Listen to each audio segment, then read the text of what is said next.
الوسط الفني اللبناني يفجع بوفاة الفنان الشاب بهاء خليل، وهذه تفاصيل الجنازة. أهلا وسهلا بحضراتكم. قبل أي تفاصيل لايك للفيديو، اشتركوا وفعل الجرس من كلمة الكل عشان خاطر يوصل لكم الجديد والترند. فجع الوسط الفني بوفاة الفنان اللبناني الشاب بهاء خليل اليوم بشكل مفاجئ.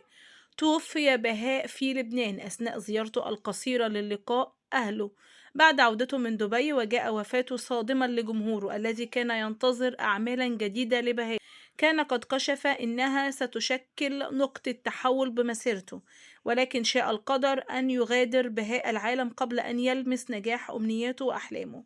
تفاصيل الجنازة لم يعلن عنها أحد، انتظروني وتابعوني إن شاء الله هنوفي حضراتكم بكافة التفاصيل بتفاصيل الجنازة ونقل الجثمان. لا حول ولا قوة إلا بالله، ربنا يصبر أهله يا رب، ويصبرهم على هذا الموت أو فجعة الموت الشنيعة.